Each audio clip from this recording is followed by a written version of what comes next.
Alright, and we should be live. And I just cleared my throat, and I'm like, okay, ready to start talking, and then immediately, yep, that sounds about right.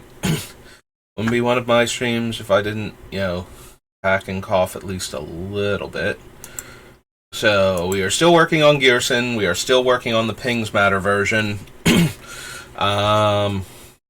So yesterday I was talking about Blasphemous Act and its interaction with repercussions, and I was thinking that the creatures, for some reason, were the source of the damage, so it would matter, whose turn it was. That's not it at all. Repercussions is a triggered ability, and it is the source of the damage, so I control it. So I can stack the triggers however I want. So your Blasphemous Act is terrible for you if you think you're going to kill me while I have repercussions out, unless I'm going to take way too much damage and you don't have enough creatures. So, yeah. Yeah, it does not work the way I thought it did, but that was because I was misunderstanding the repercussions itself. So I did put that in the description of the video when I uploaded it yesterday, or technically this morning, but just so we're clear, I did realize it after I said it, later on that day. I was like, wait a minute, that's not how repercussions works. Repercussions is the source of the damage. It's a trigger, and I would control all of the triggers. So I just have my 13 damage triggers that I'm taking from my guys having getting hit by it happen last.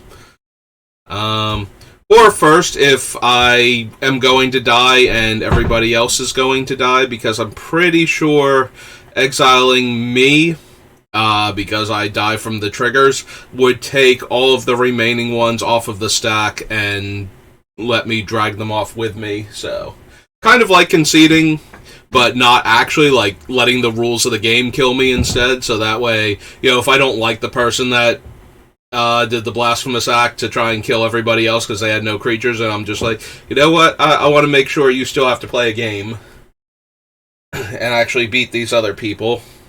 I believe I can stack the triggers. Don't quote me 100% on that. Multiplayer rules with how that works always kind of throw me a bit. Because I don't play, competitive EDH, so the exact way those rules interact, it's usually, as best I can remember, because I'm usually the person that understands them the most, but sometimes we'll have somebody else in the group that's just like, no, I don't think it works that way, and then we have to spend, 15, 20 minutes looking up rules on the internet. But, yeah. The actual, because I'm pretty sure that once you lose the game, everything you own, including the triggers that are still on the stack, would get exiled off of the stack when you leave. So, and it is, since my repercussion is what's doing the damage, I get which makes sense that it's the repercussion dealing the damage. That's kind of the whole reason I put the thing in the deck. So that way we deal 1 to their creatures, and then 1 to them from the repercussions, and then Ghyrson deals 2 to their creatures, and another 2 to them, and then the repercussions deals another 2 to them. That's kind of the whole way the deck works, so I knew that, but for some reason I wanted to confuse myself and think that my card didn't work the way I was already planning for it to work, and the way it actually does work. Yeah, Magic's a really complex game, and if you're not careful, you can get confused on stuff because there's so many reasons why in certain situations things don't work the way they normally do. And sometimes the rules are counterintuitive in one way, because then if they weren't, they would be counterintuitive another way. My favorite example of that is, so I used to read Cranial Insertion a lot to keep myself up to date on rules. I haven't done it in a while, because I just kind of got out of the habit of checking them every week. But when Ixalan had come out, it was either Ixalan or Dominaria, because it's cards from those 2 sets that are interacting. So Ixalan has a variant on Oblivion Ring called Ixalan's Binding, where you can't cast, while something's exiled with Ixalan's Binding, you can't cast other spells with the same name as that spell. as that permanent. So, if you exile Squee the Immortal from Dominaria, who allows you to cast him from your graveyard in exile because he's immortal, you really can't put this goblin down. Just to prove how immortal he actually is, if your opponent casts Ixalan's Binding and exiles Squee, and there's not another Ixalan's Binding also exiling another Squee at the time, you can, like, I don't know how you got into this position, but you can cast, like, how you would ever get into the position where you have two different ones exiled, like how you got the other one into play to circumvent the thing. Like, I'm not 100% sure how you pulled that one off, probably weird reanimator tricks or something, but anyway. So, if you have one Ixalan's Binding on one Squee, that Squee can still be cast. Ixalan's Binding says you can't cast the, any spells with the same name as that permanent that it exiled. But the rules work in such a way that if there's not another Ixalan's Binding on another Squee, you can cast the original Squee out from underneath Ixalan's Binding, because by the time Ixalan's Binding checks to see if you can or can't cast him, he's already on the stack. So he's no longer an exile from Ixalan's Binding. He actually circumvents... By the time it checks, he has circumvented the restriction on it, which normally restrictions trump permissions. And technically they still do, but you don't check the restriction until you've already evaded it with him. And that made almost no sense to me at all. Until, like, years later, there was another question going back to... So, there's an Eldrazi in either Battle for Zendikar or Oath of the Gatewatch. It's the You Can't Even Eldrazi. It's like an 11/9 creature, and while it's in play, opponents can't cast spells with even mana costs. So, you can cast a spell like Rolling Thunder was on this list originally. It's 2 red and X, and deals X damage divided among any number of targets. So, 2 red and X is an even mana cost in all zones except on the stack where X has a number for it. The Eldrazi, oh god, its name's gone out of my head. Void Winnower. The Eldrazi Void Winnower, if you could not cast Squee out from underneath Ixalan's Binding, because of that, like, why I thought you wouldn't be able to, the same rule would stop you from ever casting a spell like Rolling Thunder while Void Winnower is in play. Because if it checked the restriction when I think it would for the Squee, it would also check it before you've selected X for your Rolling Thunder, and you wouldn't be able to cast it at all. And that doesn't make any sense to me either. Like, the idea, like, if you were going to choose an odd number for X, you should be able to cast the spell for 2 red and, like, 3 mana, and have it be a 5 mana spell. So, in order for Void Winnower to allow you to cast variable spells that are naturally even when they're not being cast, as odd spells, he would, like... We wouldn't be able to have Squee be stuck under Ixalan's Binding and have Void Winnower, because it's the same part of the timing of casting the spell that determines when legality is, like whether it's legal or not to cast the spell in the first place based on the restrictions that the cards are creating. So, that ruling, like the original ruling made no sense to me, because it seems like you're dodging a restriction, which Magic prioritizes restrictions over permissions. Until you explain to me that it's the same rule that allows you to cast an X spell for an odd number when, like, have the total casting cost of the spell be odd when Void Winnower is out, which makes perfect sense to me. Like, that one I would expect it to work that way, but because it works that way, the Squee thing also works.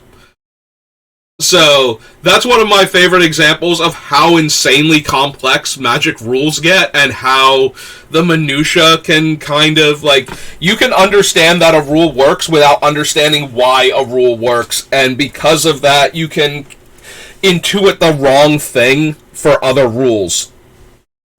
Because if you know that the rule works but not why it works, then other rules will look like they work a different way than they do, because you're following the faulty logic that got you to the correct answer on a different rule. So because of that, sometimes I just get really confused and think that a spell works a way it doesn't for like a half a minute. Also, I've been playing since 1993. Well, 94, sorry. I started with Revised and Fallen Empires. 93 is when the game came out. So, I'm sorry, I've been a lot of 30th anniversary stuff for Magic, so I'm thinking, 93 a lot. But, yeah, I started in 94, so the rules have changed. Like, there have been three sets of rules. There's the original rules that were in place when I started, which have been tweaked from the original rules of the game. Then there was the 6th edition rules changes, and then there was the 10th edition into M10 rules changes. Like, I think it was M10 that actually brought the rules changes in. I think 10th edition was rotating and M10 was just starting when that rules change came in. So all of that kind of meshes together, and sometimes I think things work the way they don't.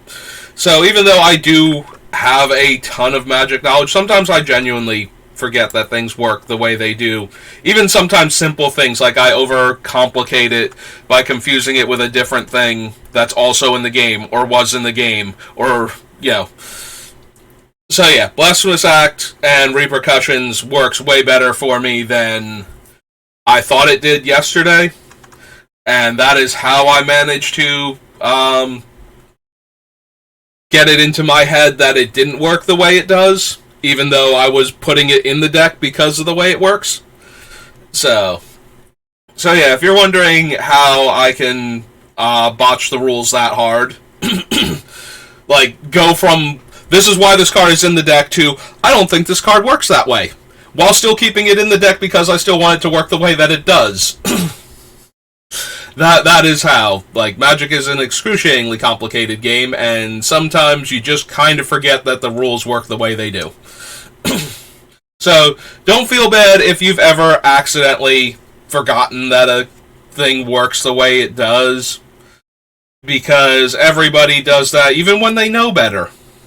And this is also why, now, sometimes if you really don't know the rules and the judge explains them to you, and you call the head judge because you think the judge is wrong, that is a little bit much sometimes, but sometimes, judges are still human, and sometimes they get the more convoluted minutia of the rules confused too, because they have to know it for everything, and every once in a while they will accidentally, just brain fart and go, no, this works this way, even though technically it doesn't, because it's so close to some of the other rules. So if you're ever in a position where you have been looking at the rules and trying to follow the rules, and you get countermanded, you do have the option to appeal to the head judge at the higher levels of competition in Magic. And if you really are certain, then you should at least try that. Because they will... because the judges are there to try and help the players at all points in time. Like, their goal is to help players have tournament Magic proceed the way it's supposed to. And to make sure that the rules are being followed, because there are prizes on the line that are of particular value, especially at the higher level events. So they want to make sure that everybody is getting a fair shake, like the game is being played the way that it's supposed to be played. So, don't ever feel, though, that you can't ask for, a review from the head judge, because they do offer that. They always used to. I haven't been to a Magic Fest since, the pandemic started. I skipped the one right before the pandemic started, because the ones around me were, super, super crowded. And, like, you couldn't do side events if you didn't pre-register for side events, and if I go to, like, a main event and I scrub out, I want to be able to do side events for the rest of the day, and knowing that I wasn't going to be able to do that really put a damper on, like, the 3-hour drive, well, not 3 hour, but, like, hour and a half drive there, hour and a half drive back, to go to one of these things, so, or however long it takes. It feels like it takes, like, an hour and a half, something like that. Anyway, so I didn't go to that one, and then, you know, then the pandemic hit in full effect. Like, that one was in, like, February, and then, like, what was it, mid-March, we're starting to go into, we're going to have to lock down, and, like, you know, non-essential personnel has to stay home as much as humanly possible, and, yeah. So, that was a thing.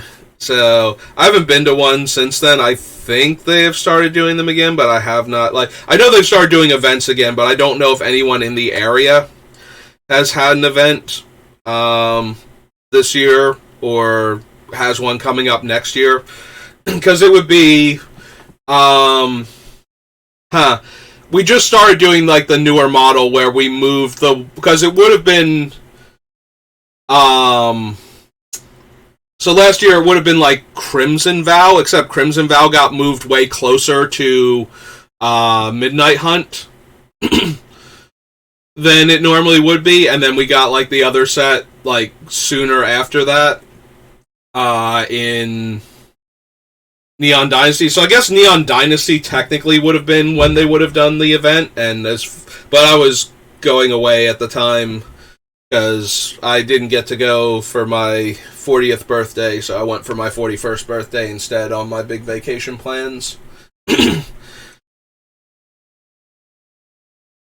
So, I wasn't even kind of concerned if there was an event going on, like, because I would have been away that weekend, because I went to the pre-release, and then I didn't show up for 2 weeks, and then the place that we were playing at started canceling events because they didn't have good turnout for a brand new set for, like, the first 2 weeks after the pre-release. So, I think I've told that story quite a few times. Alright, so anyway, so it's almost noon, and I gotta leave at, like, 1:30 at the latest, so let's see if we can get, like, an hour and a half, roughly, worth of deck building done. And now I've been talking for a while now, I'm getting all coughing and whatnot. Which, again, wouldn't be my stream if I didn't do that. So, if you weren't here for yesterday's stream, yes, I do have prices on things. One of the people that has been stopping by and talking has asked me about budget considerations for the deck builds, and I did do a budget consideration for the Beamtown Bullies when I was working on them. So, and I think this version of Ghyrson is, like, has more leeway in what he can put in. Like, if you take out a bunch of the expensive cards and put in, you know, like, reasonable substitutes for what he's doing, excuse me, I don't think the deck loses as much. With the Storm version of the deck, you need, like, critical mass of cards, and so when I add in, like, Time Twister and Wheel of Fortune, which, you know, are, like, half the value of the deck at that point, because that's, like, close to $1,000. Actually, no, Wheel of Fortune, or, I'm sorry, Time Twister's gotta be over 1,000 now, right? It was at, like, 900 a few years ago, like, probably like 8-10 years ago, the last time I looked at a Time Twister. Out of curiosity, because I was wondering, like, what it being legal in Commander was doing for it at the time, and because you don't see Time Twister as much in Vintage. Or maybe you do now, but I hadn't been seeing it for a long time in Vintage. So, I was wondering if it, like, it's never going to tank in value because, you know, it's power, it's actual power, but it's power in the same way that I had this discussion, like, during one of the other streams, where it's like, there are some cards that if they had not been printed Sorry, I'm just gonna keep choking to death. Had not been printed in revised would be power. Like, Soul Ring would be power if it had not shown up in revised. Demonic Tutor would probably be power. Wheel of Fortune, Balance, and then I was discussing whether or not Regrowth would have made it. So yeah, there are a lot of cards in Magic, like in the early set, that would have been power. In fact, a lot of people now, because the power level errata is gone, consider Time Vault to be power. Like, anybody who's not from that era when they were the power 9 and these are the power cards, even though there are other cards in the set that are also of this caliber, they just don't get the respect because they were reprinted, basically. Like, so Time Vault is basically honorary power at this point because it's only from Alpha Beta Unlimited, and it lets you take infinite turns in a lot of decks that run it, so. And even with the power, I was amused by learning that the power level errata allowed you to effectively exile yourself from the game in order to force your opponent to die under certain conditions. Like, you're just like, yeah, and I'm just not taking a turn ever again. So you do you, try and kill me. I'm going to be over here behind my pillow fort, or whatever the actual deck setup was, and I'm functionally immortal, so good luck with that. Yeah, I forget exactly what the setup was, because I'd never seen the deck before, and this would have been like, Ravnica era, or Mirrodin era, like original Mirrodin era vintage, when I was barely playing Magic at the time. But that does amuse me, the idea that Time Vault, like the power level errata on Time Vault was actually being used, like weaponized to make the card. Like, instead of caring about taking all the extra turns with Time Vault, it cared about being able to skip your turn as much as you wanted to in a single turn.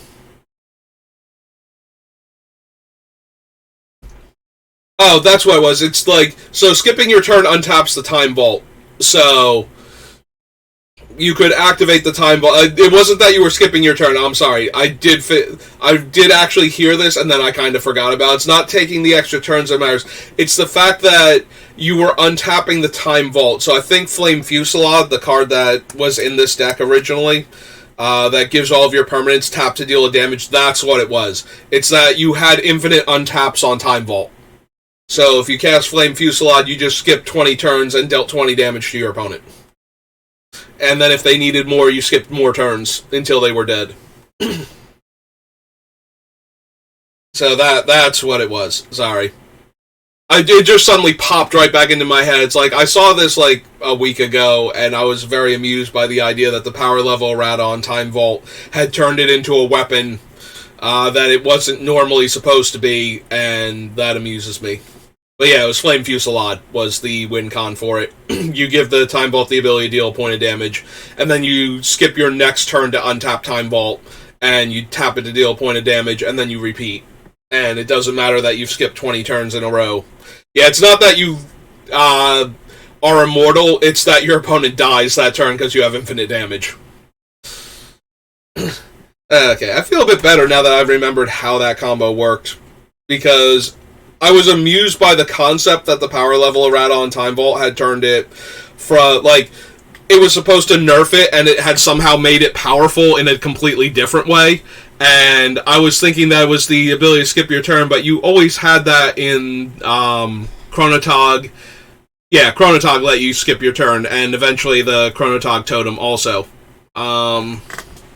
Where you could just, although the Totem requires you to animate it first before it has that ability, so that doesn't actually work unless you have, like, Awakening or something.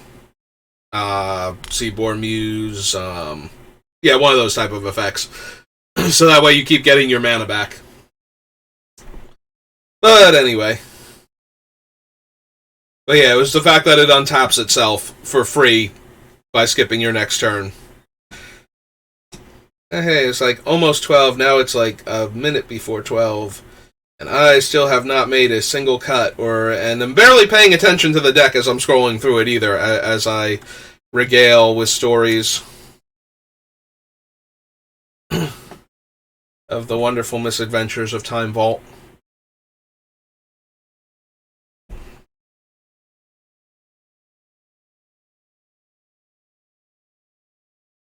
Yeah, we are getting dangerously close to a lot of the things in this deck are what I want to have in it, so we have to cut out certain cards, and then I have to figure out what those certain cards are.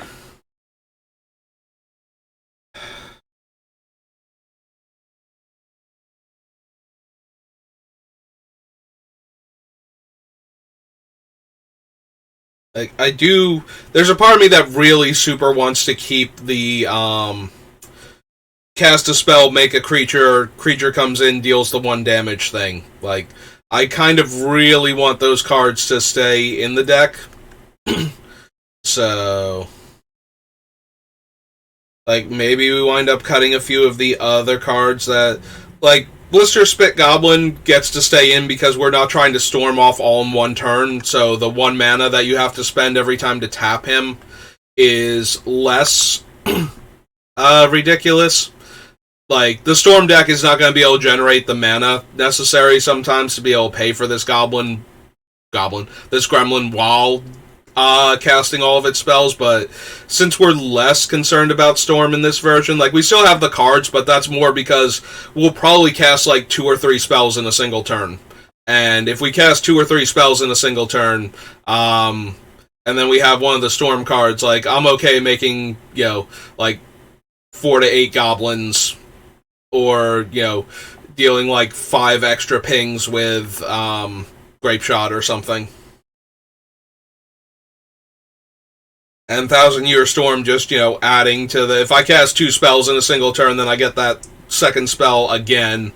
Depending on what it is, might get some other spells out of it. So... and get some extra effects, too, hopefully. I guess most of my things are cast triggers, so there's no extra effects to be gotten, but... Unless there are, but... it has to be something that from the end result of the spell rather than... Which we definitely have end result of the spell. Like, if we got a copy and the copy also dealt a damage, that's more pings from Ghyrson, so...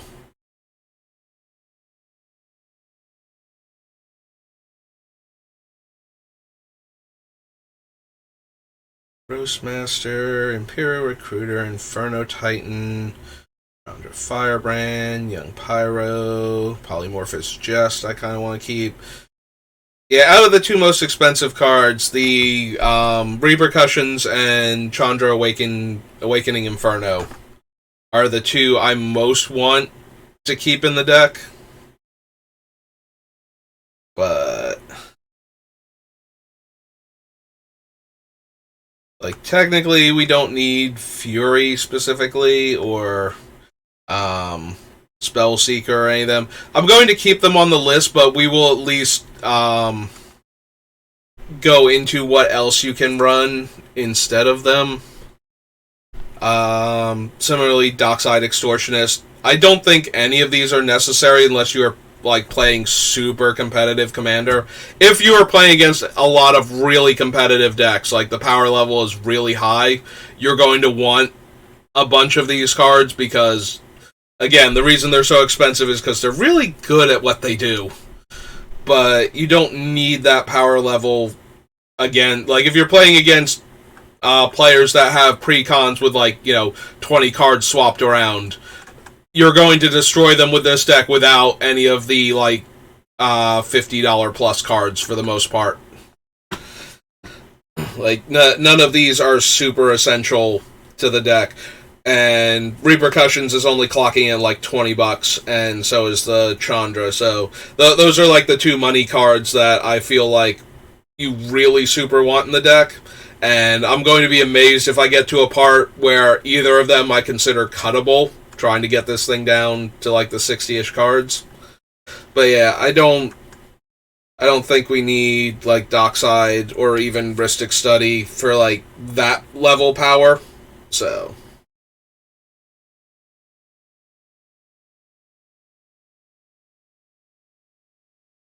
Skull Clamp, on the other hand, clocking at $6, because the deck does have a lot of ways to make 1 toughness creatures, so getting to draw 2 extra cards off of those 1 toughness creatures seems pretty decent. But, like, we don't super need Glenelendra Archmage.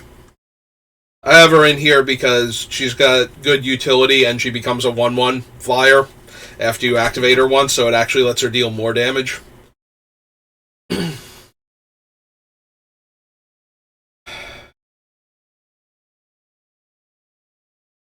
Cast in Flames. Do we actually need Snapcaster in this deck? I mean, he's decent. Like, that is the reason why he's on the list at all, but do we need him? Do we need Past in Flames for that matter? Like, the flashback cards I feel like are in the deck still because we were storming and we can still technically storm, but we're not generating the mana that we need fast enough for Past in Flame. Like, it's such a huge mana investment for, and then the casting cost of the spells that we're flashing back, or worse, 5 mana. Like, if we don't have things like we don't have Bergie anymore because we took her out, we might wind up cutting Stormkill and Arsonist, Artisan.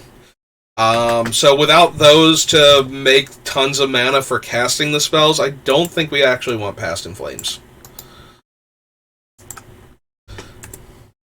Like, we would be mildly interested in Yawgmoth's Will, but I think Past in Flames is even adding the extra mana and then tacking on the additional restriction that it only works on the instants and sorceries in the deck. Really cuts into the utility of it. We'll leave Snapcaster on for right now, I think. He's way more reasonable. But yeah, I don't think adding 4 mana and another spell cast to be able to... We will be able to flash back like 2 spells in a turn after doing that. I feel like, especially... And I might cut the Stormkill Artisan because we're not storming anymore, and I forget if I did already or not, but if I didn't, as I scroll down here and start looking for him... Oh no, wait, this is still Eldraine. We need to go a bit further for Strixhaven, Archmage Emeritus, yeah. Yeah, we can probably cut Stormkill and Artisan too. Like, helpful, but not essential to the deck. Like, I would rather have the spells than him to get treasure off of the spells in this version. Like, absolutely essential to the Storm version, but I don't think we need him for that. Also, I'm wondering if I want to cut Zariel. So the biggest problem with Zariel, actually, is that her +1 gives +1 power and haste, which actually diminishes my potential damage on the turn that I activate her. Like, the only reason to activate her is because the 2 damage from the haste creatures is better than the 0 damage that the creatures would deal if they didn't have haste. Even though technically they would be 1 power, and we would like them to deal 3. That being said, she's 4 mana, so I don't think... Like, originally she's in here because her 0 makes devil tokens. And the devil tokens are great because they are, what's his name? I was going to say Mog Fanatics, but they're not Fanatics. They're like the Arsonist from Rise of the Eldrazi. You know, the little goblin with the Hedron pyramid hat on. But we have other devil makers that are cheaper to cast. The only thing is Zariel actually just makes them. Like, if she's not interacted with, you can make one every turn, and for the rest of the game. You know. So, in that regard, and every single one of them is, you know, a lightning bolt when it dies, if they can't kill Ghyrson first, and then kill all of our stuff. But I don't think she's necessary, and we have other, like, powerful planeswalkers that if they sit around unchecked for a few turns will win us the game also, and do so more efficiently. Like, I would rather have, you know, the 6 mana Chandra than the 4 mana Zariel, unless I'm stuck on 5 mana forever. And I have more of a high opinion on like the Firebrand, where we could copy spells and get extra value from that, or just have her ping things. I kind of want to leave the Staff of Nin in for the card draw. The pings are secondary, but, always appreciated. It's that. The Incinerator goes infinite with our other card.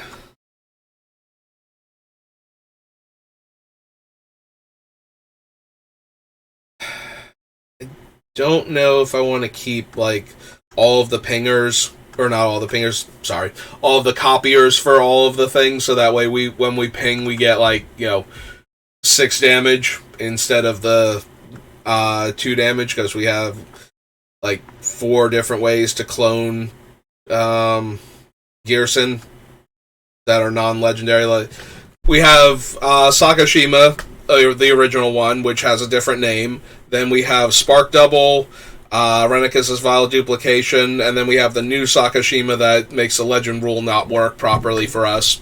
And so we could potentially have 5 Ghyrsons out, dealing 10 extra damage for every 1 point of damage we deal, and that's, hilarious, but I don't know that we need that. Little Apprentice.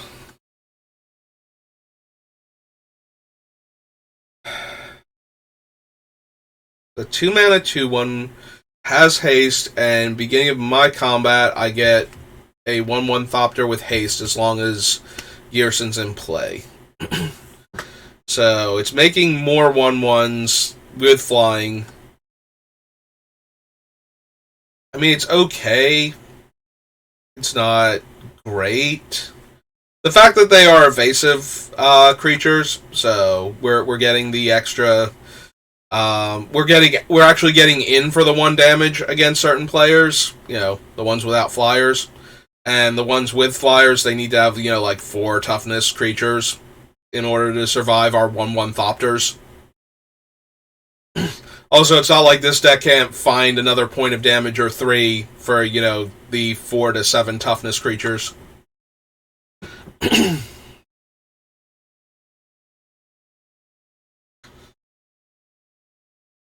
Those are cards that we cut that we could potentially bring back in to replace other expensive things.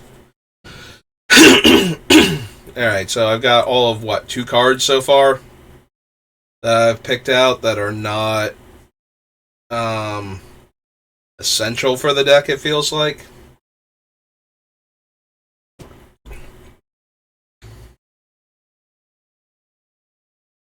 Stress Theater, Arcane Bombardment. Civities, Neonates Rush, Liar. Liar might be able to go too. He's a bit better than... Wait, didn't we cut Past in Flames also? I don't remember, knocking the top number down. Huh. I'm gonna be off by 1 later on, because I could have sworn we cut Past in Flames, and now it's not on here, so... Right, Zariel... Okay, there it is. So we didn't do that. It wasn't letting me scroll down to see the Past in Flames, and that confused me. Alright, so we were on Liar, and I was considering him, but then I got distracted by the Past in Flames thing. So... we can potentially cut Liar for the same reason that we cut Past in Flames. He's just not amazing.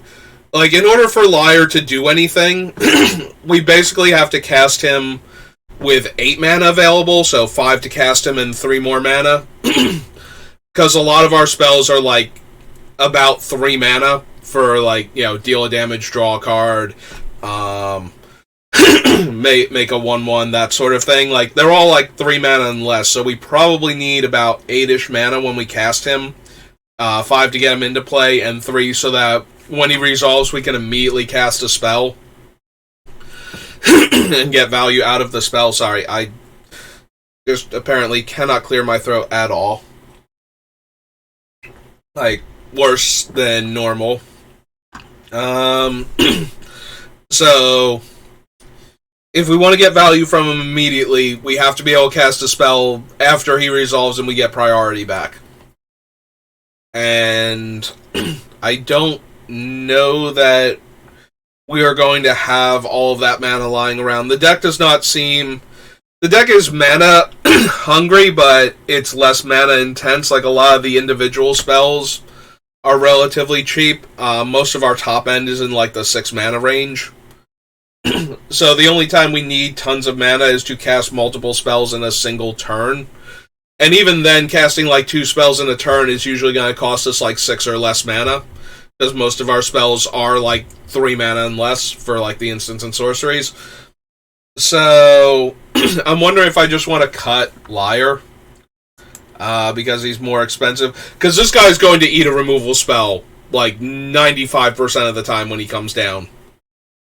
Because that effect is just way too powerful in a spells-heavy deck. Like, he doesn't get to live. So... I kind of want to be able to get the value out of him once before he dies, and like I said, now there are going to be times when we can cast him and cast like a 1 or 2 drop spell out of the graveyard, and some of our 1 and 2 drops are pretty decent, but most of them aren't. You know, like, they're okay, but I'm not going to want to spend 5 or 6 mana to flash it back. So, yeah. Liar's going to eat a removal spell way too quickly. So we need to be able to cast him on, like, 8 and cast one of these, like, decent 3 drops from our graveyard to get value off of him, and I don't know that that's going to actually be a reasonable thing. Yeah, I think 6 mana is, like, our best, like, our most reasonable, achievable number to have available for this deck. So, I don't think we need Mirror Maid either. Mirror Maid is good when we're copying, like, the other stuff that we already have to get more of it. But at the same time, like, we don't need any one thing. Like, if we copied, like, one of our best things, like an Arcane Bombardment or a Shark Typhoon with it, like, that's our best case scenario. And I don't know that that's enough for the deck. Did we cut the mirror from a Monk Hat? I can't remember now. Should be around here somewhere, though. Because I think that we did, and I think we left Mirror Maid in at the time, but... yeah, okay. So we did cut it. Alright, so we cut Mirror Maid and Liar, and that brings us down to 143. Do we want to save, like, Liar's $8, so, like, I don't even feel like he's helping that much to put him on the, like, for budget-friendlier things. Like, he's a budget-friendlier, what's his name, Snapcaster Mage, but I don't necessarily know that that's good enough. Like, at that point, Past in Flames is a better budget Snapcaster Mage, because that's only 4 mana instead of 5 the first time. So yeah, I might even put Past in Flames down here, just because we can, like, that's a good recommendation for replacing Snapcaster if he makes it all the way through. Don't think we'll need Mirror Maid, but maybe I want to copy something if I don't have access to other things that are more expensive. You know, $ wise.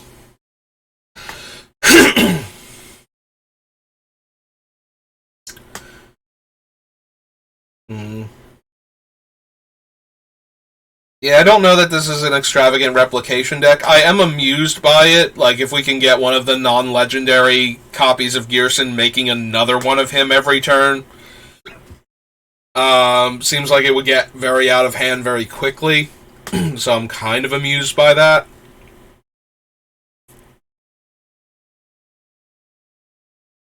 Fierce Guardianship, Witch's Clinic, Extortionist. Yeah, I don't know that we actually need the Extortionist, and he's $55. Like, cutting him out of the deck dramatically reduces the overall cost of the deck. price-wise, and it's not... Like, Dockside Extortionist is $55 because you cast them and you get, like, 8 treasures. You know, it's Commander, everybody has, like, a handful of mana rocks and some utility enchantments or some combo piece artifacts and enchantments, you know. They have... It's very hard to play against a deck that does not have these things, and when you do, you're going to run into, like, weird decks like a...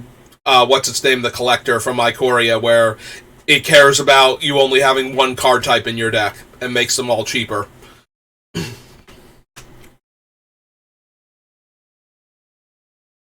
So yeah, so Dockside Extortionist is always going to be decent in Commander is the issue. Like, we might want him anyway, just so that way we have the extra mana.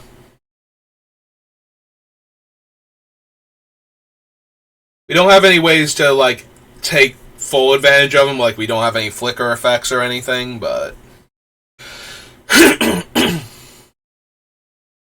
Yeah, being able to flicker Dockside Extortionist would be good. Being able to flicker Varchild would also be good, because then we get the tokens. It's when she leaves play, not when she dies, so... If we could get her through for some damage, make a bunch of 1/1s, you know, make the player make a bunch of 1/1s and then steal them back.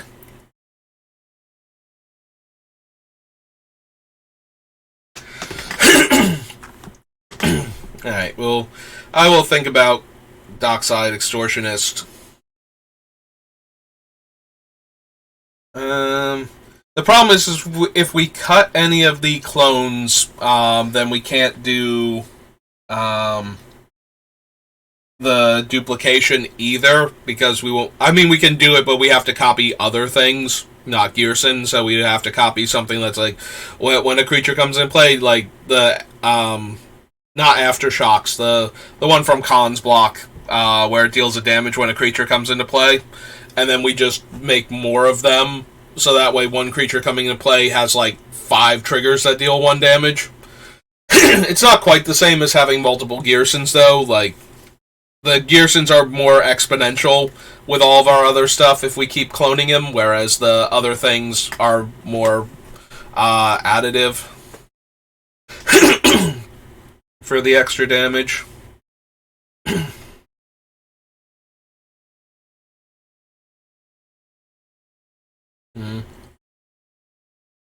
We might be able to get into a position where I cut the Boots and Greaves again, but for right now, no.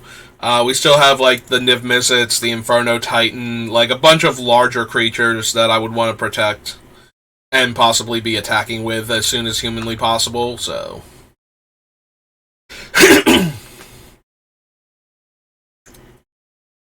Alright, solve the equation, expressive iteration, Archmage Emeritus... Torolf. How often are we going to get to the point where we overkill by 1? Is what I'm curious. Like, every time you overkill by 1, you're going to get to do some, like, a bunch of extra damage with Ghyrson. So, but you have to specifically overkill by 1. So that way, Torolf deals the 1 damage. And we just dropped a whole bunch of frames all of a sudden. Are you alright, computer? Yeah, we just lost, like, 2 batches of, like, 60 frames all of a sudden. Alright, well. Hopefully, that's all there is to it. Like, I mean, I'm just scrolling through a text thing, so turning into a slideshow is not the end of the world, but it still bothers me that it happens.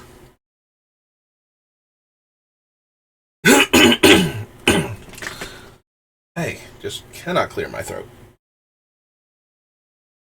And the water is not helping nearly enough. Like, I still feel like... I don't know how bad my voice sounds, but to me it sounds terrible. Like, it sounds like I'm choking half the time. Yeah, I'm starting to think the blister spit is just low enough impact it untaps, so it's still decent, but we have so many other creatures with similar abilities that I don't think we need that one. Oh, we lost a few more. Oh no, we didn't lose the frames. I saw a dip in the like from green to yellow, but apparently we didn't lose any frames because I'm still at 120 for that. All right, so Tybalt Rakish Instigator is 3 mana. You get to make 2 without proliferate. You get to make 2 devil tokens, and then he sits in play as a 1 loyalty planeswalker, functionally an enchantment. Ah, there we go. We lost some more frames. What is wrong, computer? Like, nobody else is online doing anything. Why are we dying all of a sudden? Please don't die, computer. I need you. Yeah, we are just, like, flickering yellow to... It goes, like, brown, like an orangey brown before it goes to red, and yeah, just frames dropping all over the place. What is going on? Like, why... Nobody else is home. I should not be dropping... Yeah, we just dropped... We're at 497. We just lost a whole bunch of frames all at once.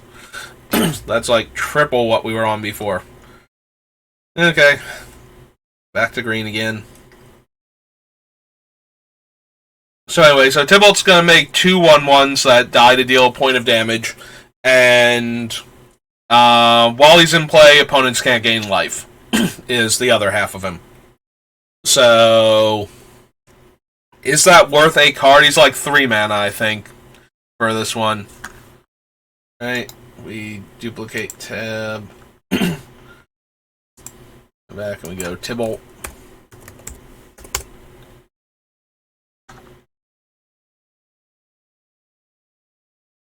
There he is, Rakish Instigator.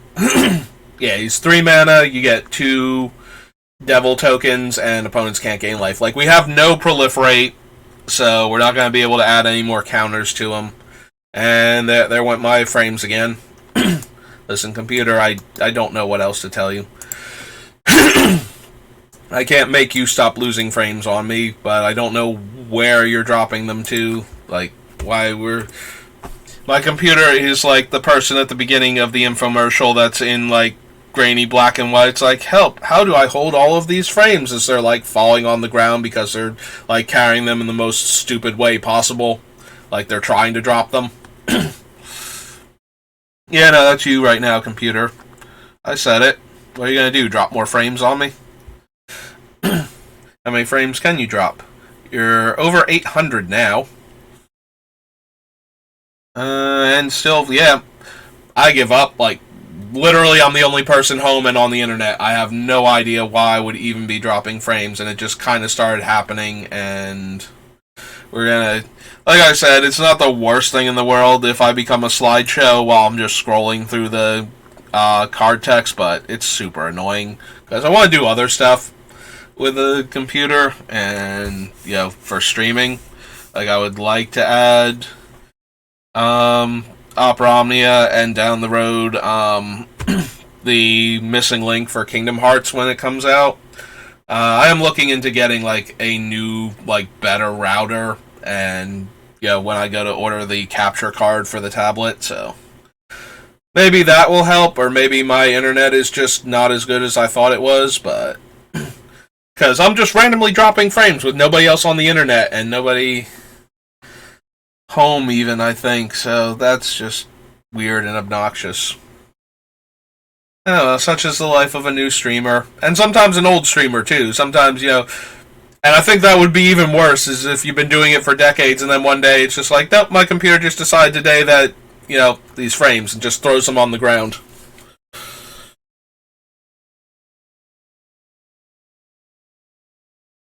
Pack Tremors, Outpost Siege, we want to keep those. Kind of want to keep the Goblin Slide for right now, like, pay 1 when I cast a non-creature spell, make a 1/1, seems a bit better than the pay 1 tap to deal a damage.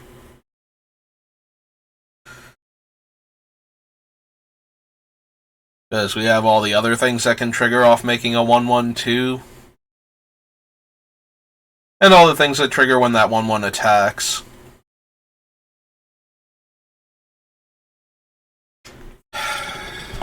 Maybe we don't need the Fire Dancer, like...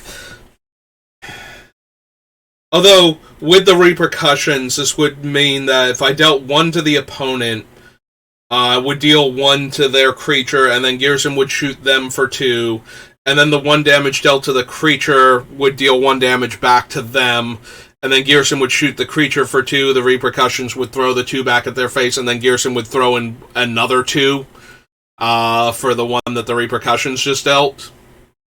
So, I already lost track of the math, but opponent took 3, 4, 5. So, 8 damage for dealing 1 to them. Yeah, that kind of makes me want to leave the Fire Dancer in. That seems good. Cyclonic Rift, Hell Rider I want to keep for right now. Keep the Gut Shot. Yeah, I'm wondering if we even need the Snapcaster. Like, he's really good. I'm gonna leave him. I keep wanting to cut him because I want to make room for the other things that we are using. So I don't feel like we need to cut him necessarily. But, you know, it's one of those... I like what he's doing in the deck, but he's not essential. So I keep thinking about cutting him. But I like what he's doing in the deck, so even if he's not essential, he's probably still better than some of the other stuff that feels more on point for the deck, but, like, I might take out the Spike Shot Elder, I think.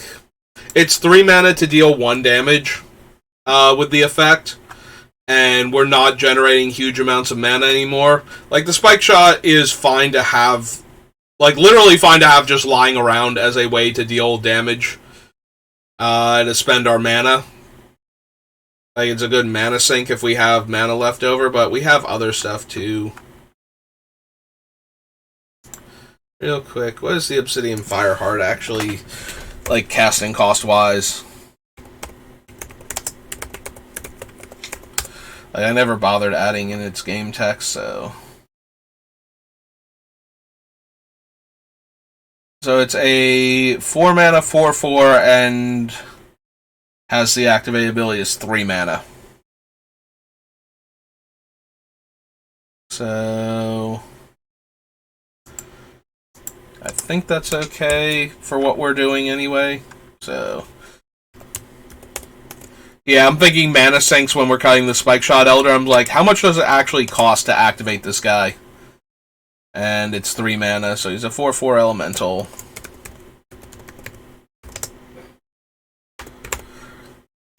And it's 1 red, red. Put the counter on the land. Yep, and then I remember. And then it just keeps damaging them. So they can get rid of the effect by getting rid of the land. I'm pretty sure removing the counter doesn't matter. If we come down here.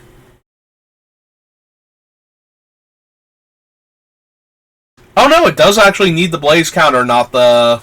Huh.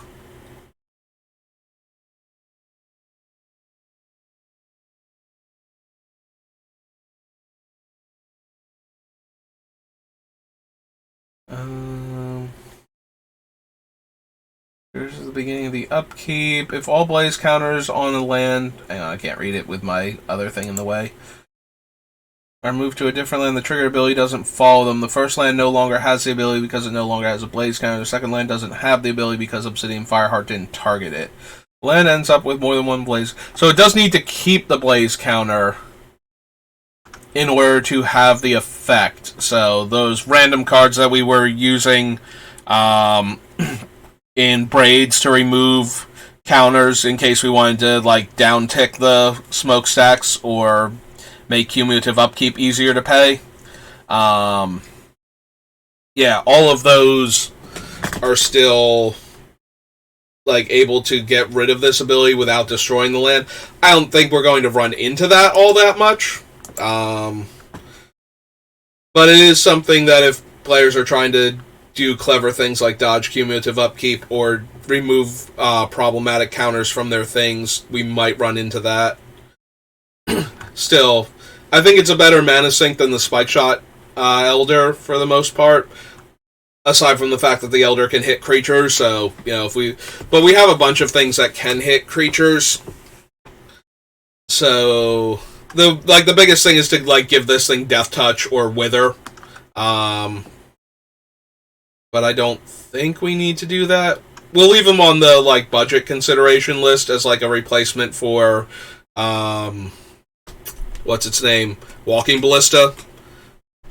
Because Walking Ballista, you can spend 4 and have it functionally deal an extra damage. This thing you can spend 3, but it has to be red, and it doesn't make the goblin bigger, so the goblin can't actually attack for damage in the meantime. For tons of damage. So, again, it's, way worse than Walking Ballista, but it's a fine budget consideration replacement for him. Because it's still doing most of the things you would need it to do. We also have Kumano for stuff like that, too, as a mana. That's true, we have Kumano, and he's an excellent mana sink. He's 2 mana to deal 1 damage, whereas this thing is 3 mana. The only thing it does have going for it is that it's a 1-drop, and has base 1/1, but at 4/4, Kumano deals, 1 more damage than a 1/1 would deal if it got through. He doesn't trigger the things like Cavalcade, though. So, there's some amount of trade-off. But yeah, we'll have Kumano in here as another mana sink for right now. And we'll see if he makes it all the way through the deck, to the end of the deck build. Wonder if we even need Fabricate. I definitely want to solve the equation because we're running a ton of instants and sorceries, but I don't know that we need Fabricate. I don't think there's any particular artifact that's, so high impact we need to go find it. We definitely have instants and sorceries that are that high impact and a few enchantments, but I don't think any of our artifacts are really, so good that we need to run Fabricate in the deck to go find them.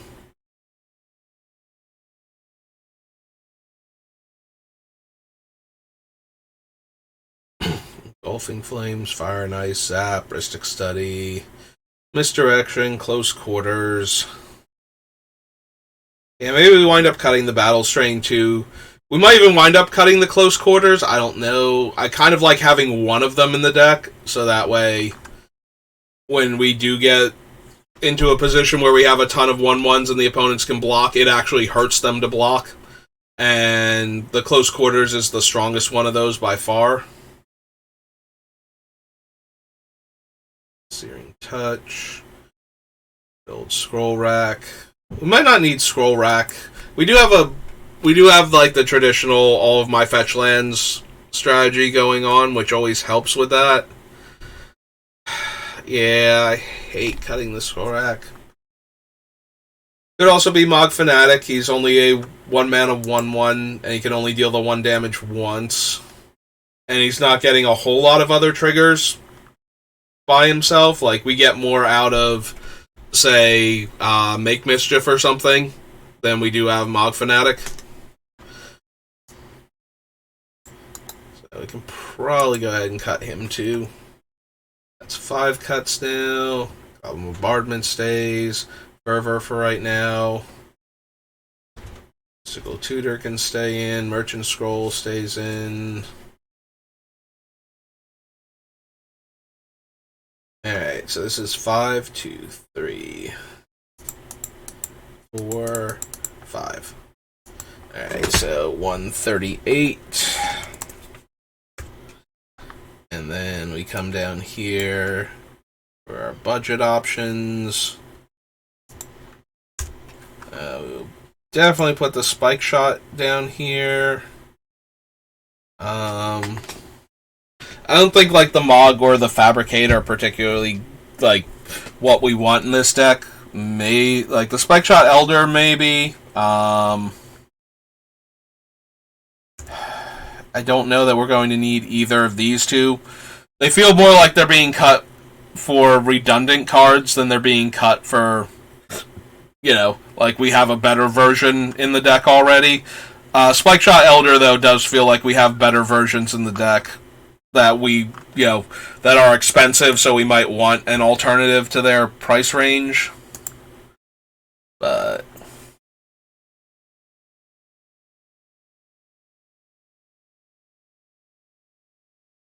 Um,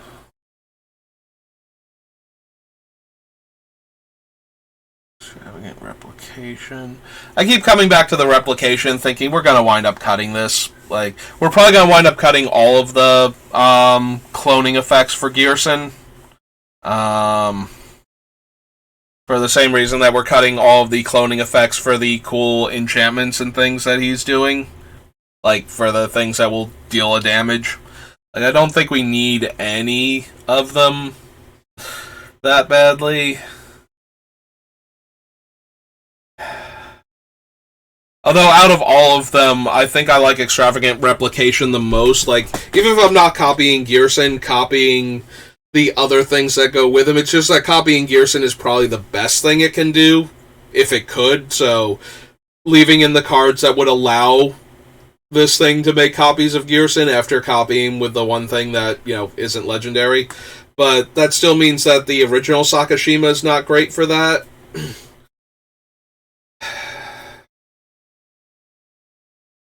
Like, the other one works with it, and then the other two are non-legendary once they copy him, so. It's just that Sakashima the Imposter just keeps his name, rather than becoming another Ghyrson. He just picks up game text functionally.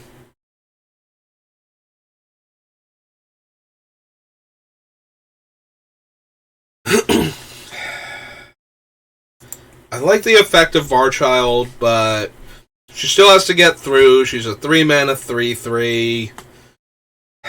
And then she has to go away, which means that we would have to either target her for 1 damage, because we could absolutely kill her that way. Yeah, maybe not. Maybe we get rid of Varchild then. I like the idea of getting all of the 1/1s forever, but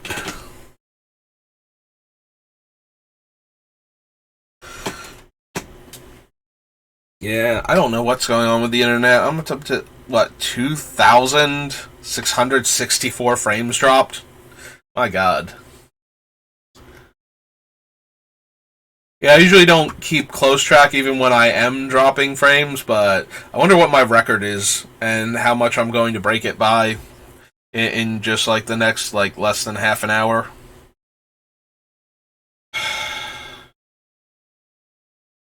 Fury is okay, but not essential. And we're keeping a bunch of other things that deal damage divided among creatures and planeswalkers. The one big thing about Fury is A, it can be free, and B, like a 5-mana 3/3 double strike is perfectly serviceable in the deck, but it's not anything amazing. So, like, if it's not getting through for damage, it doesn't really matter. That's a 3/3 double strike. If, you know, it's trading with a 4/4 in combat or something, that the opponent's decided, yeah, I can afford to give this up to not take 6 damage.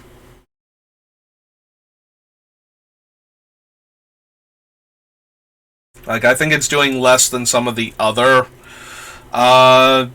damage dealing things, and we already put in a bunch of cheaper deal 1 damage to everything, so that way, because it's not like if we put we can't put another point of damage on something and get Ghyrson to deal another 2 to it.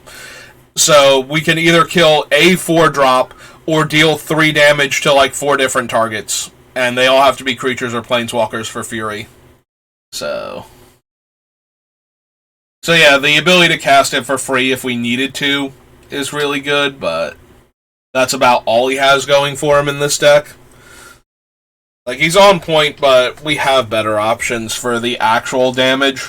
So the fact that we can cast him for free is not doing enough in this version of the deck. I think it didn't do enough in the other version either. I forget if Fury actually made it all the way to the end. This is what, 2 cards now we've gotten? Yeah, it's just redlining constantly now, it feels like. Like, it was back in the green for a little bit, and then, like, it's down here on the bottom right of my screen, like, right, where I have the Word document. It looks like it's on the top of the screen for how I have it set up in my previews, but for me it's on the bottom of the screen, so it's hovering right above the monitor that keeps track of how much CPU usage I have, and it keeps redlining and dropping frames constantly. So it's very, very distracting because every time I look slightly to the right of the screen as I'm scrolling up, I see the color change that it's going through. So it keeps distracting me. So that's why I keep noticing it as it just went red again. But yeah, I'm sorry. It's distracting, and because it's distracting me, I'm now explaining that it's distracting to you. So now you can be distracted by it, even though you can't see it. Like, doesn't that help with the immersion at least? Don't you feel like you're right here next to me, looking over the deck as we build it together? Do you not feel connected?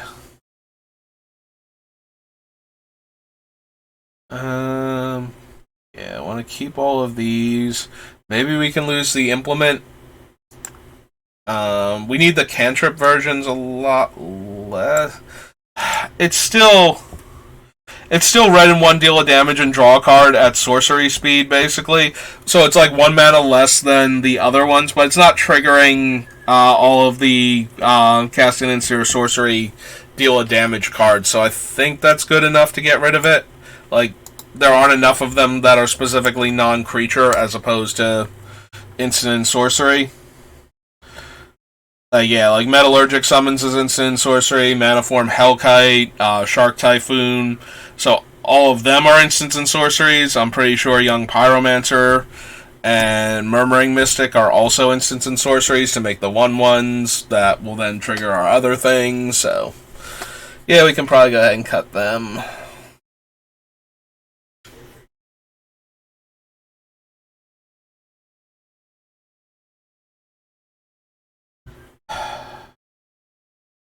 Maybe we don't need like Flameblade Angel. Like, I might keep the whatchamacallit, the Caltrops in as a deterrent, especially with the repercussions, because that will deal a lot of damage to decks that have to attack with little creatures, even before they get into combat with my dudes. So I think we can cut the Flameblade Angel, though, as a 6-drop.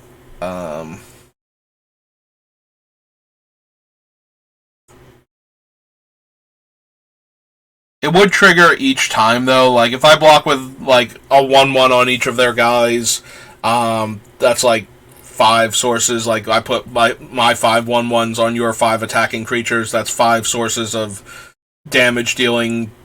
5 sources dealing damage to my stuff, which means I get 5 triggers off of the Angel, which would all be individual points. So we could get up to like the 15 damage, but we have like others. Like, that's the whole point of the deck. Like, everything should be dealing 1 damage as much as possible. So, also blocking with like repercussions out is going to be bad anyway. Some of the time, more so if I'm blocking 1/1, since repercussions is the source of the damage, and I control repercussions. I will be taking 3 damage when my guys take 1 from their creatures. So that can be a thing.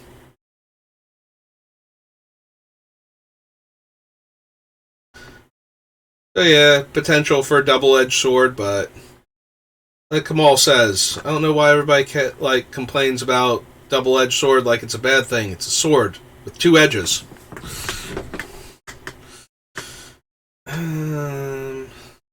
So we literally have... Oh no, we have 4 cuts? 1, 2, 3... Yeah, we cut 4 cards this time. Woohoo! I thought we only had 2 there for a minute.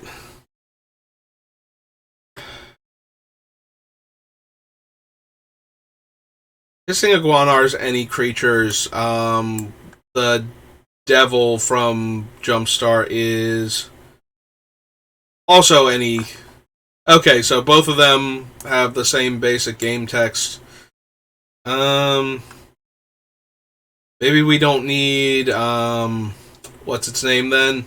The enchantment version. Outpost Siege. Maybe we don't need that. I don't know. We might still want it, though. Yeah, we already passed all of this. We were up here in Shards looking at Hissing Iguanar, and I wanted to know, like, how they matched up with each other. Flame Jab we definitely want still. do want to keep these, but we might wind up cutting them. We got a bunch of like random instants and sorceries still that are doing just enough right now to stay in the deck, but there's an argument to be made for cutting some of them, so. I can keep the Overblaze still for right now to target specifically Ghyrson. Let him deal 4 damage each turn, or each trigger. For a turn. Sharpshooter. A dart. Engulfing Flames. Battle Strain. It's probably going to be Battle Strain. I think we just want to keep the one really good one, the Close Quarters, and cut the other ones.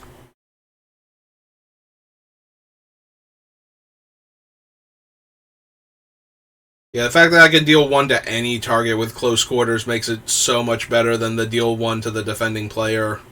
That Battle Strain and the other one that we cut last time. I'm already blanking on the name. Yeah, but we cut both of them, so we'll just lean on the Close Quarters instead, since it's better.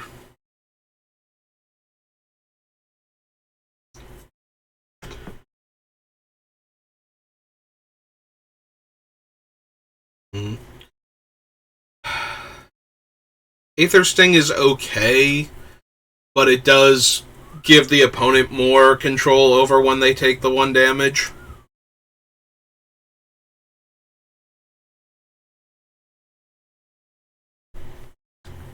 Yeah, maybe we don't need Aether Sting. It's a 4-drop enchantment. And if they have creatures out already, they can wait until they can like kill Ghyrson or something before casting their other creatures, as long as they...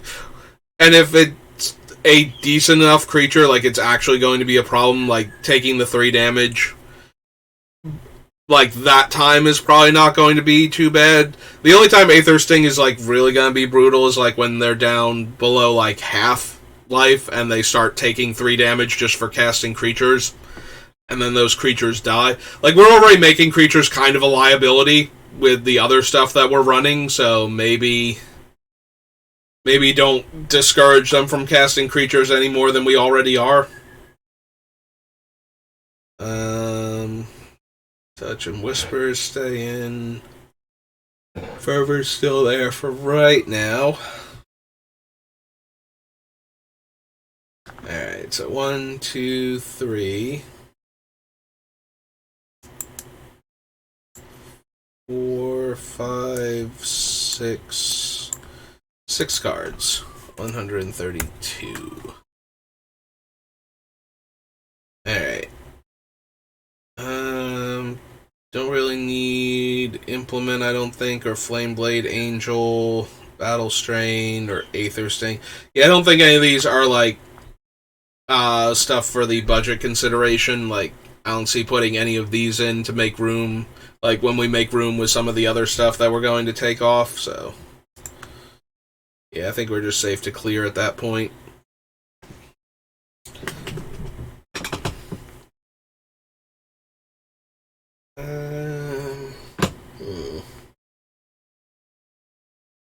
Yeah, it's getting close to time for me. Like, it's almost 1 o'clock, and I kind of want to do a few other things before I go to work, so... I did want to clear off more things than I did. Like, I got a bit rambly before, and I keep getting distracted by how much my computer wishes it were dead.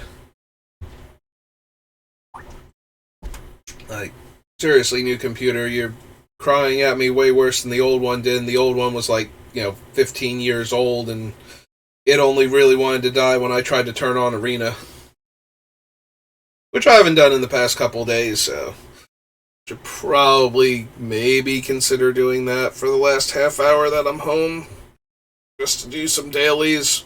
Don't fall too far behind. But I also like streaming more than I like just doing dailies on Arena, so there's that.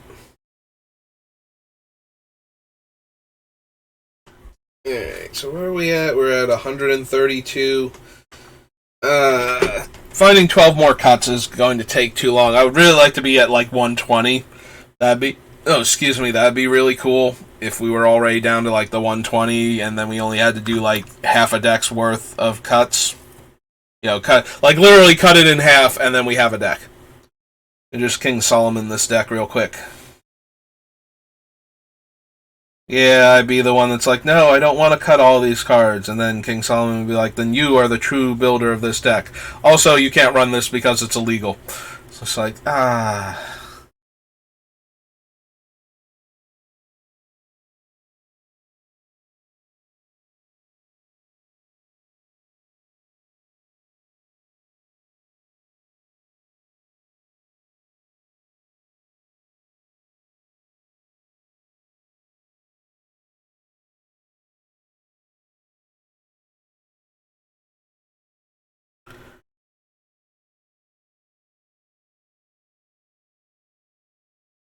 Remand, electrolyze. Yeah, I'm just like, I'm reading each individual card, so I'm like really quiet right now as I keep scrolling through trying to find like something that's not um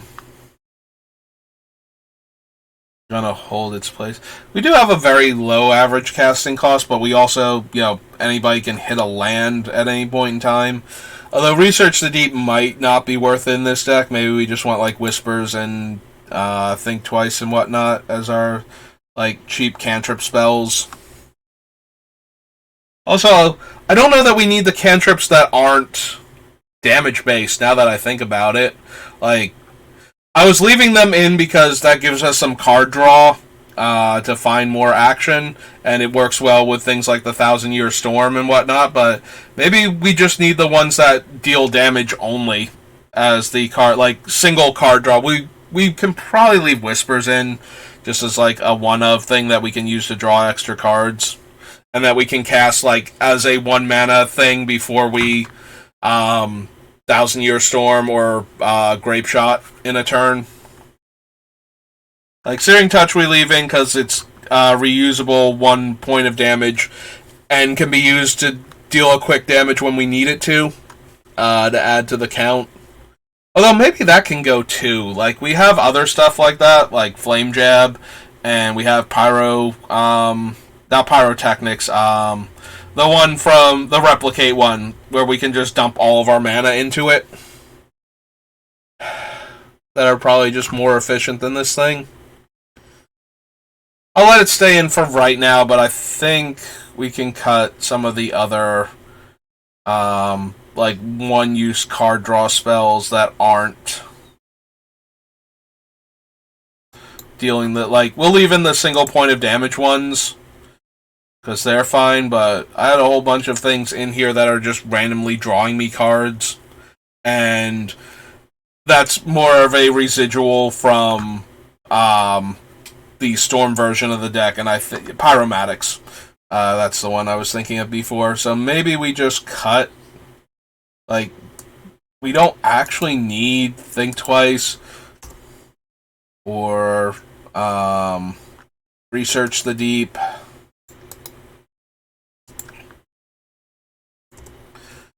Do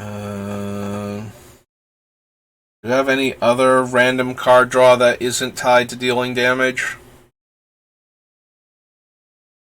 Gataxian Probe, kind of. Yeah, I don't think we actually need Gataxian Probe. Like, it's not doing the thing for our deck. And we don't really need to know what's in the opponent's hand for anything, so... Like, yes, it lets us draw a card, and I think we just want, like, some decent card draw in the deck, not, like, a whole bunch of random cantrips that we can get. Like, these are more Storm enablers than they are, cards that should actually be in the deck. We probably just want a couple of, like, decent card draw spells, and we can take out like, depending on how many random cantrips we have in, we might be able to take out, like, 5 or 6 of them and throw in something that's just letting us draw 2 or 3 cards from a single card. Probably 3 cards. We're in blue. We should be able to find it. Maybe we'll run, like an X spell to draw X cards.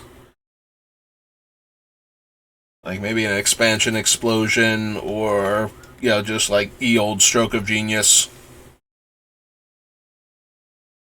Blast, Firemine Vessels, the Healy, Spark Double, Shark Typhoon. And we already have Seagate Restoration, although that one is $18, so maybe we can replace it with a, like I said, like a Stroke of Genius or something. I think Stroke's down to like reasonable prices. I have to double check that. Maybe it's on the reserve list, maybe it's not.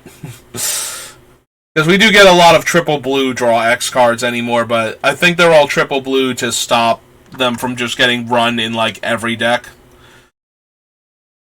on like the splash in standard and whatnot, more so than that they're worried about, printing another Stroke of Genius. So yeah, Expressive Iteration is kind of in that same thing where it's just like, these are all cards that are still in here because we were storming before. So maybe we just start taking those out. We leave in like the ones that deal a damage and let us draw a card because that's like the theme of the deck. Well, the one damage is the theme of the deck, and it, enables all of the other things in our deck, so might as well leave them in, but yeah, I'm just like holding on to all these random like card draw spells because I like card draw, and now that I'm thinking about it, it's like, why are any of these still in here? You're not Storm. Like, stop it.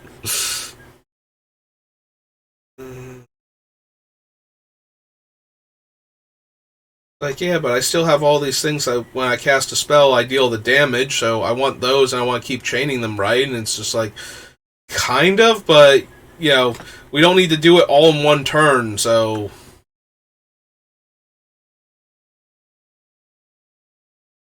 I feel like there was one before research, and now I can't remember, though maybe I just didn't...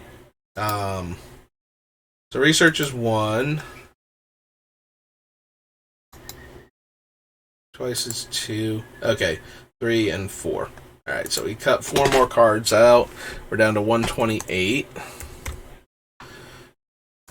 But yeah, no, I think we'd be better off, we cut all of those and just maybe throw in, like I said, like a Stroke of Genius or something, and have that be the card draw spell.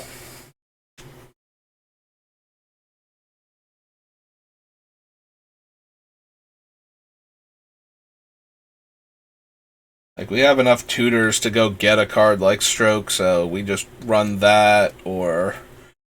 I don't want to run anything like Opportunity or whatnot, like 6 mana, draw 4 cards is good, but... And I don't want to add in, like, $100 plus draw 7s, although maybe my version will just run the $100 plus draw 7s. We'll wind up going back to Wheel and Twister for my build, and then, we'll add like Stroke of Genius and whatnot as budget considerations to draw a ton of cards in the deck. I have to double check Strokes, make sure it's not, like an $80 card secretly.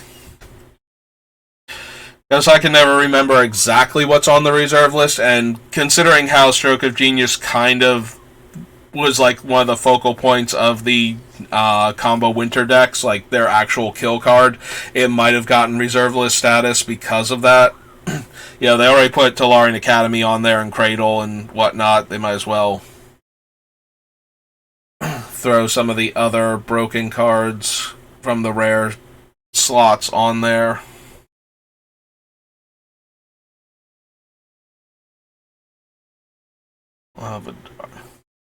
Like, maybe we don't want things like Lava Dart then, or, because we want them, but we don't. They're 1 mana spells that we deal A damage, and then that's all we get out of them. We do, like, the least amount, so...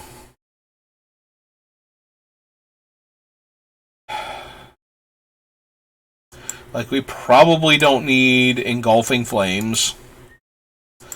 Again, we're not super store. Like, Lava Dart, maybe we can leave Lava Dart in, but I don't think we need, like, Gut Shot. I think we can cut that one.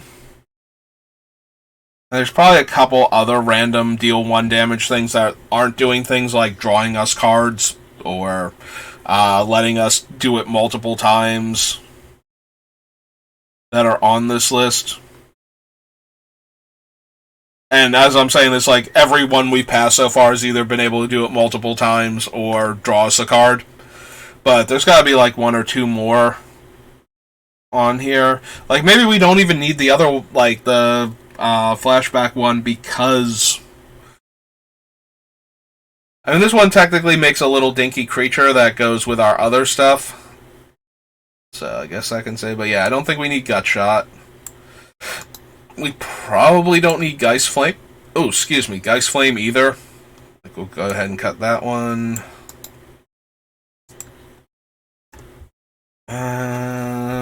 What else does exactly 1 damage to, like, 1 creature? Or 1 target. And then nothing else. And expects, like, our other cards to make up for it. Soulscar Mage, Talani Summoner, Static Field, Murmuring Mystic, Thousand Year Storm, Cavalcade. That draws us a card. I mean, Spikefield Hazard is that, but it's taking up a land slot, so, you know, maybe we cut it still because it's too low impact, but... Magic Missile is uncounterable and is 3 damage divided. We do have a bunch of other things, though, that are doing this effect. And can hit more targets. I do like the can't be countered aspect of it. But maybe it needs to go.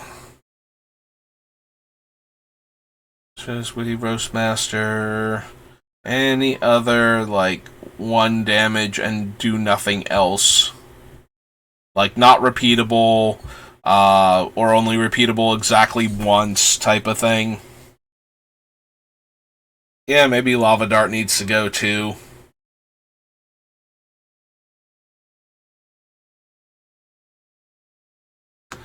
Yep, okay, I'm talking myself into it. Let's go get the Lava Dart.